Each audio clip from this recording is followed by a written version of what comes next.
நாளைக்கு மிக கோலாகலமாக கொண்டாடக்கூடிய தைப்பூசத்தின் வழிபாடு பற்றிய 40 சிறப்பு தகவல்களை பற்றி தான் இப்போ நம்ம பார்க்க போகிறோம். முதலாவதாக, தைப்பூசம் இந்தியாவில் மட்டுமின்றி இலங்கை, சிங்கப்பூர், மலேசியா, மொரிஷியஸ் நாடுகளிலும் கொண்டாடப்படுது. இரண்டாவதாக, தைப்பூசம் தினத்தன்று எல்லா முருகத்தலங்களிலும் முருகப்பெருமான் வீதி உலா வருவார். மூன்றாவதாக, பௌர்ணமி தினத்தன்று முழு நிலவு சமயத்தில் பூச நட்சத்திரம் வரும்போது சிறப்பு வழிபாடுகள் செய்வதே தைப்பூசத்தின் முக்கிய நிகழ்வாகும். நான்காவதாக, தைப்பூசத்தன்று முருகன் நரகாசுரனை வதம் செய்த நிகழ்வு ஒரு சிறப்பு விழாவாக இன்று பழனியில் கொண்டாடப்படுது.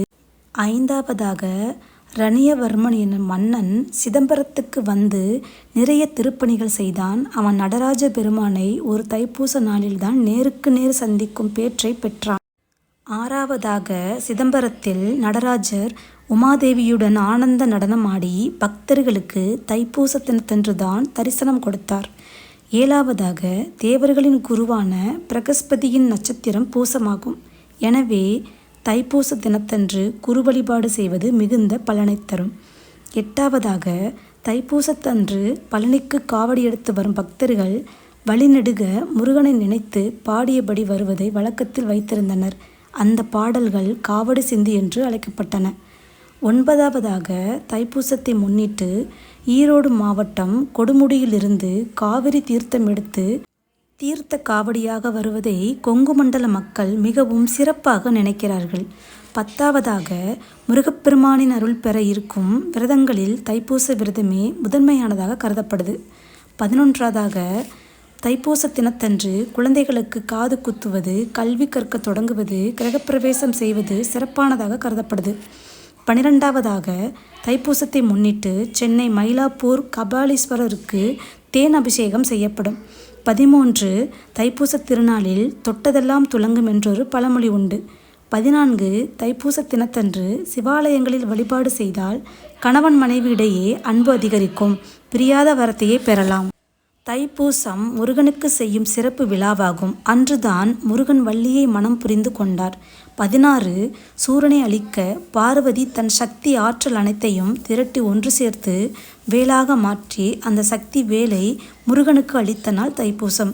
இவ்வேல் பிரம்ம வித்ய சுரூபமானது. 17, தைப்பூச நன்னாளில்தான் உலகின் முதலில் நீரும் அதிலிருந்து உலகும் உயிரினங்களும் தோன்றியதாக புராணங்கள் கூறுகின்றன. 18, தைப்பூச நன்னாளில் ஸ்ரீரங்கம் ரங்கநாத பெருமாள் தன் தங்கை சமயபுரத்தம்மனுக்கு சீர்வரிசைகள் கொடுப்பார். 10 நாட்கள் திருவிழாவும் அம்மன் புறப்பாடும் சிறப்பாக நடைபெறும். 19, தைப்பூசத்தன்று பழனி முருகனின் அபிஷேக ஆராதனையை தரிசிப்பதால் நம்முடைய சகல பாவங்களும் தீரும். மேலும் இந்த நன்னாளில் சுபகாரியங்கள் செய்தால் தம்பதிகள் வாழ்வில் எல்லா வளமும் நலமும் கிடைக்கும். 20, தைப்பூச நன்னாளில்தான் ஞான சம்பந்தர் மயிலாப்பூரில் பாம்பு கடித்து இறந்து போன பூம்பாவை என்ற பெண்ணின் அஸ்தி கலசத்தில் இருந்து அப்பெண்ணை உயிருடன் எழுந்து வரும்படி பதிகம் பாடி உயிர்ப்பித்தார். இது மயிலை கபாலீஸ்வரர் ஆலயத்தில்தான் நடந்தது. இதை மயிலை புராணம் கூறுகிறது. இச்சன்னதி மயிலை கபாலீஸ்வரர் ஆலயத்தில் கொடிமரம் அருகே உள்ளது. 21, தில்லை நடராசருக்கும் இந்த பூச நன்னாள் உகந்தது. இவர் பார்வதியுடன் நடத்திய ஆனந்த நடனத்தை தில்லை சிதம்பரத்தில் பதஞ்சலி முனிவர், வியாக்கரபாதர் இவர்களும் தில்லைவாழ் அந்தணர் 3000 அவர்களும் 30 முக்கோடி தேவர்களும் இந்த தைப்பூச நன்னாளில்தான் ஆனந்த நடனம் கண்டு களித்தனர்.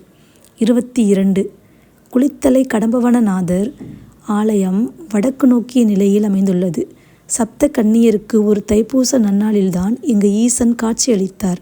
23, தைப்பூசத்தன்று சூரியனின் 7ஆம் பார்வை சந்திரனின் வீடான கடகத்திலும் சந்திரனின் 7ஆம் பார்வை சூரியனின் மகர வீட்டிலும் விழுகிறது. இது மிகவும் உயர்ந்த நிலையாகும். சூரியனால் ஆத்ம பலமும் சந்திரனால் மனோபலமும் கிடைக்கிறது. 24, முருகப்பெருமான் வள்ளியை திருமணம் புரிந்தால் ஊடல் கொண்ட தெய்வானையை சமாதானம் செய்து வள்ளி தெய்வானை சமேதராக தைப்பூச நாளில்தான் காட்சியளித்தாராம். 25, தமிழகத்தைப் போலவே மலேசியாவிலும் தைப்பூச திருவிழா மிகச் சிறப்பாக கொண்டாடப்படுகிறது. அன்று பத்துமலை முருகன் வெள்ளி ரதத்தில் கோலாகலமாக பவனி வருவார். உலக நாடுகளில் தைப்பூசத்திற்காக அரசு விடுமுறை விடப்படுவது மலேசியாவில் மட்டுமே. 26 மயிலம் கோவிலில் தைப்பூசத்தன்று முருகன் தங்கமயில் வாகனத்தில் எழுந்தருளி மலை மீதிலிருந்து அடிவாரத்திற்கு வருவார். இந்த காட்சியை காண்போருக்கு மறுபிறவி இல்லை என்பது நம்பிக்கையாக உள்ளது. 27 விராலிமலை முருகன் ஆலயத்தில் தை மாத பிரம்மோற்சவத்தில் வள்ளி தெய்வானை சமேதராக சுப்பிரமணியர் மயில்மேல் காட்சி தருவார். தைப்பூசத்தன்று இங்கு தேரோட்டம் நடைபெறும். 28 ஆய்க்குடி ஹரிராம சுப்பிரமணியர் ஆலயத்தில் தை மாத புஷ்பாஞ்சலி வெகு விமர்சையாக நடைபெறும். அன்று பால சுப்பிரமணியர் கருவறையை பூக்களால் நிரப்புவர். அது மட்டும் இல்லாமல் தைப்பூசத்தன்று நடத்தப்படும் பரிவேட்டை உற்சவம் இங்கு மிகவும் புகழ்பெற்றது. 29 தைப்பூசத்தன்று அதிகாலையில் எழுந்து குளித்துவிட்டு திருநீறு உத்திராட்சம் அணிந்து சிவபெருமானை வழிபட வேண்டும். தேவாரம், திருவாசகம் போன்றவற்றை பாராயணம் செய்யலாம்.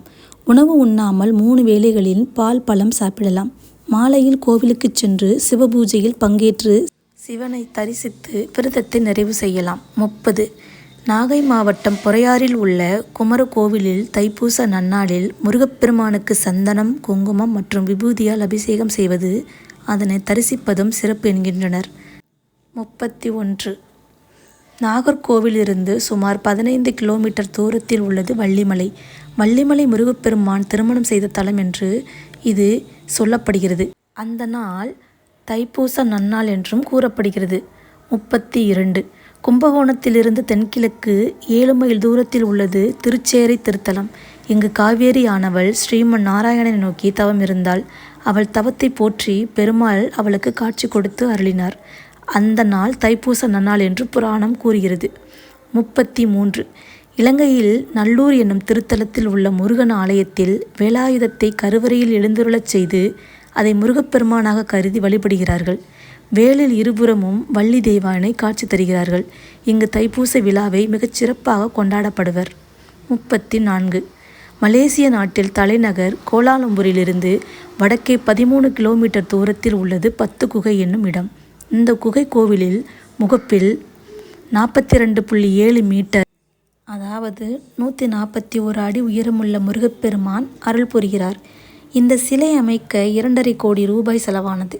கின்னஸ் புத்தகத்தில் இடம்பெற்றுள்ள இந்த பிரம்மாண்டமான முருகன் விக்கிரகத்திற்கு ஹெலிகாப்டர் மூலம் பூமாரி பொழிவார்கள். இங்கு தைப்பூசம் மிக சிறப்பாக கொண்டாடப்படுது. 35 திருநெல்வேலியில் தாமிரபரணி நதிக்கரையில் தவமிருந்த காந்திமதியம்மன் தைப்பூசத்தில் சிவனருள் பெற்றதாக ஐதீகம். எனவே தைப்பூசத்தில் நெல்லையப்பர் ஆலயம் விழாக்கோலம் காணும். 36 திருவிடைமருதூர் கோவிலில் பிரம்மோற்சவம் தைப்பூச நாளில் நடைபெறுகிறது. பஜன், வரகுண பாண்டியன் ஆகிய மன்னர்கள் தங்கள் பாவம் தீர தைப்பூசத்தன்று இங்குள்ள புனித தீர்த்தத்தில் நீராடி வரம் பெற்றதாக ஐதீகம். இக்கோவிலுள்ள அசுவமேத பிரகாரத்தை வலம் வந்தால் பிரம்மகத்தி தோஷம் நீங்கும். 37 சூரனை அழிக்க பராசக்தி தன் ஆற்றல் முழுவதையும் ஒன்று திரட்டி வேல் ஒன்றை உருவாக்கி அதை முருகனிடம் கொடுத்த நன்னாள் தைப்பூச நன்னாள்தான். இந்த வேல்தான் சக்தி வேல். இது பிரம்மபித்திய சொரூபமானது. இதை முருகனின் தங்கை எனவும் கூறுவர். 38 எல்லா முருகன் ஆலயங்களிலும் தைப்பூச விழா சிறப்பாக நடைபெறும். இருந்தாலும் பழனியில் நடைபெறும் சிறப்பு அபிஷேக அலங்கார பூஜைகளை கண்டு வழிபட்டால் நம் பாவங்கள் அனைத்தும் விலகிவிடும். தைப்பூச நாளில் சுபகாரியங்கள் செய்தால் தம்பதிகள் வாழ்வில் எல்லா வளமும் பெற்று நலமுடன் வாழ்வர். பூசத்தன்று விரதம் இருக்க வேண்டும். பழைய உணவுகளை உண்ணக்கூடாது. பூசத்தன்று பூனை கூட பழையதை உண்ணாது என்பது பழமொழி. 39 சனி பகவான் தொடாத கடவுள் முருகனே. சனியின் ஆதிக்க நட்சத்திரமான பூசத்துக்கு முக்கியத்துவம் கொடுத்து இவ்விழா எடுக்கின்றனர். வேல் வகுப்பு என்ற பாடலையும் தைப்பூசத்தன்று பஜனை பாடலாக வள்ளிமலையில் பக்தர்கள் பாடுகின்றனர். கடைசியாக 40 திருவிடைமருதூரில் உள்ள காவிரியின் படித்துறைக்கு பூசத்துறை என்று பெயர். இதற்கு கல்யாண தீர்த்தம் என்ற பெயரும் உண்டு. தைப்பூசத்தன்று சுவாமியும் அம்பாளும் ரிஷப வாகனத்தில் இப்பூசத்துறைக்கு வந்து தீர்த்தவாரி கண்டு வீதி வழி ஆலயம் வருவார்கள். இக்காட்சி காண கிடைக்காதது.